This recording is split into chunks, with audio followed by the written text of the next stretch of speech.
Hey guys! Welcome back to my channel and this is Ellen. Magluluto po ulit tayo. Guys, luto tayo ng patatim. Ayan. Sear lang natin yung ano ha. Yung ating. Uy, naubusan na ako ng gas. To be continued. So ayan guys, tuloy natin sa induction. Medyo ano lang. Medyo maingay nga lang siya. Isi-sear lang natin yung both sides niya ha. Ayan.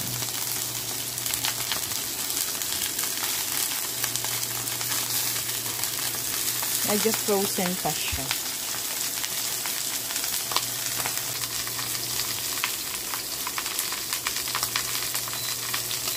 Hinaan natin. Magpupuno tayo ng ikot.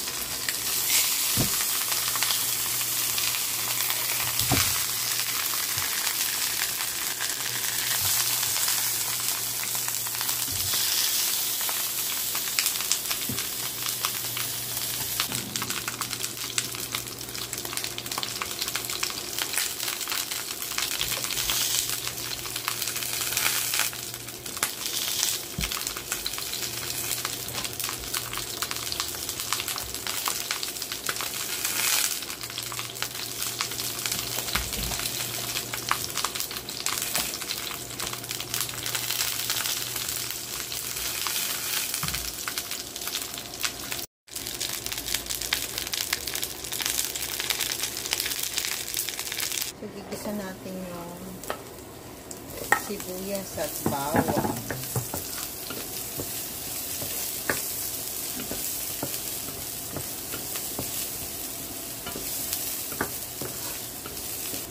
Tapos, ilagay natin yung pata. Abot ko yate.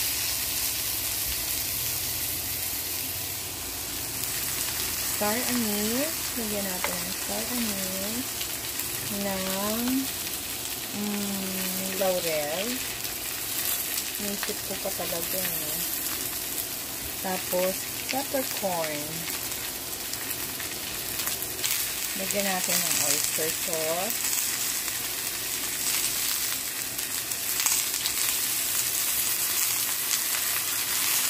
Toyo.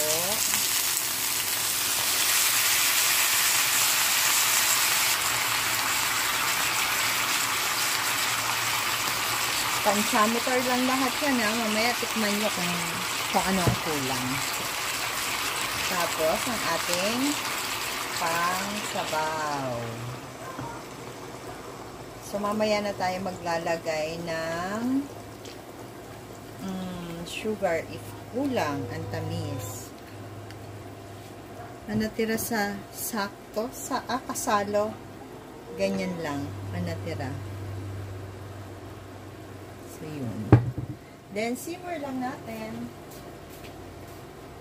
Yan. Hindi kasi induction ready yung aking, yung pakuluan, pressure cooker. Kaya, ayan. Yan ang munang gagamitin natin. Add lang tayo ng water. Add lang tayo ng 2 cups of water. Tapos, every 30 minutes, babaliktaran natin siya. Watch out lang tayo, baka umawas. Slow cooking lang tayo, ha, para hindi umawas. Yan. Grabe guys, ang bango! Nangangamoy sa loob ng bahay. Ang bango! Kulo, kulo, kulo, kulo, kulo, kulo, kulo. Guys, after 30 minutes, pwede na natin siyang baliktarin. Ayan guys, medyo malapot na siya. Dagdagan natin ng water. Babaliktarin ulit. Supusin natin. Mga kalating oras pa siguro. Uy, nakita nyo ba yun? Daming juice.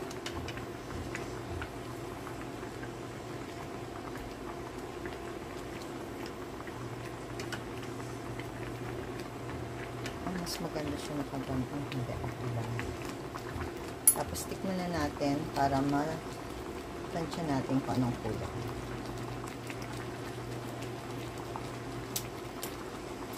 Sarap na. Mga kahalating oras pa siguro. Mga 20 minutes. 20 minutes dito, 20 minutes sa kabila.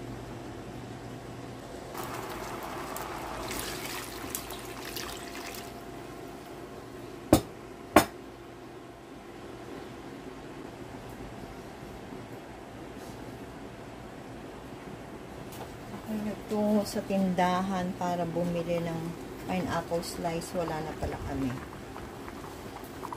Wala rin pala. So, tidbits na lang. Ayan.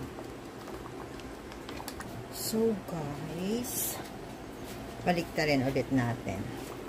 Pang fourth, baliktad na natin to. Tingin ko nga. Kulang pa siya sa alat eh. Pero maya-maya na tayo mag-alat.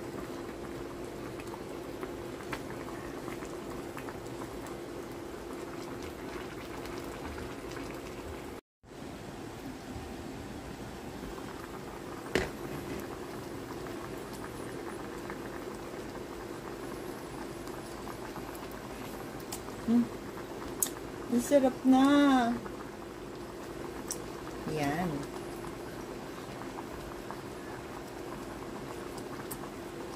Reduce na lang natin yung kanyang sauce. Then, mag-slurry tayo. Ha?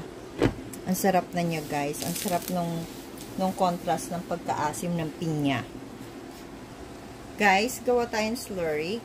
Bali, meron ako dito 2 tablespoon na cornstarch.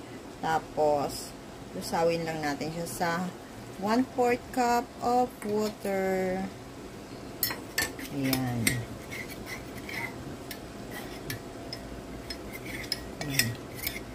Tapos, maya-maya, ilalagay na natin dito sa ating patatim. Guys, add tayo ng toyo. Nakukulangan ako sa kulay niya. Tapos, iikot ko lang para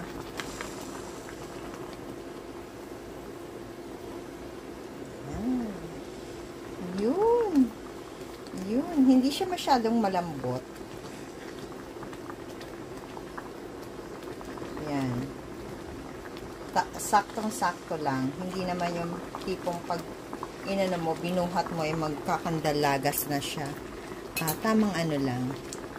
I-reduce lang natin ng konti yung ating sauce. Check natin kung naapektuhan yung lasa. Hindi naman kasi siya maalat. Hindi siya maalat. As is lang to, guys, ha. Wala itong halong kahit ano. Wala siyang kalahok na gulay. Tinamad ka sa akin pumunta sa palengke.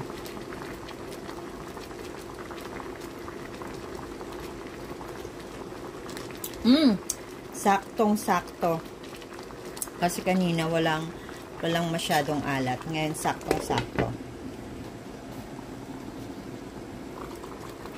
Sakto na siguro tong ano niya, yung sauce niya.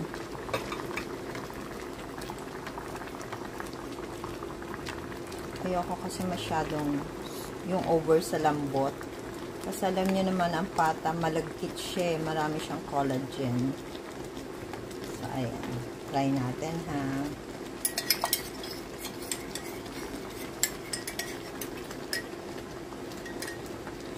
Pag naglalagay ng slurry, dahan-dahan lang, baka magmukhang Maha Blanca.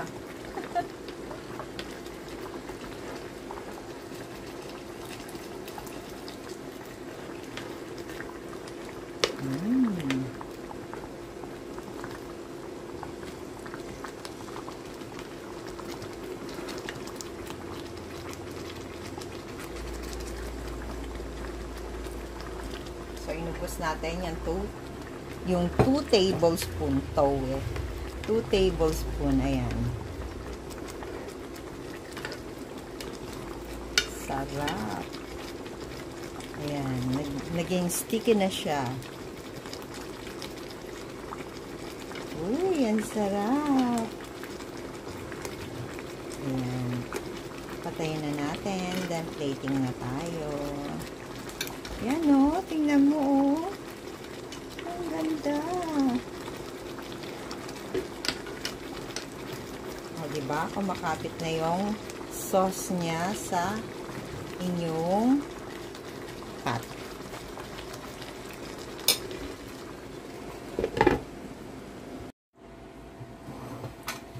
Yan, plating na tayo.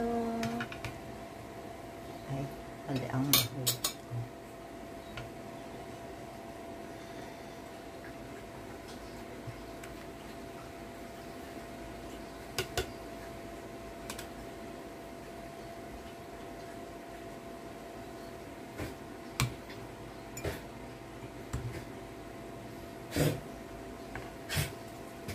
sa medyata yung aso ko.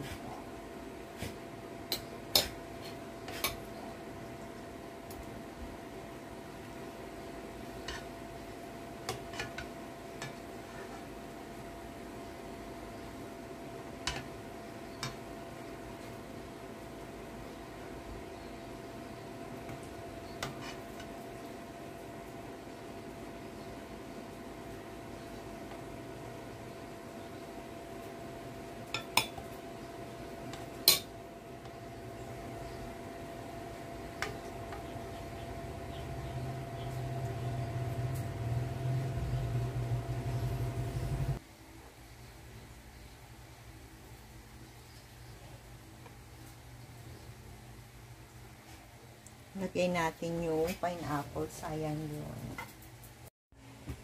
Hi guys! Ito na po ang finished product ng ating patatim. Ayan. With pineapple tidbits sa ibabaw. Masarap yan guys. Sana po ay nagustuhan nyo ang video na to. And if you do, please click like, share, and subscribe na rin po kayo sa channel ko if you haven't subscribed yet. So, this is Ellen saying bye-bye. See you again next time. God bless everyone. Ayan. Kain tayo. Nam-nam. Thank you for watching.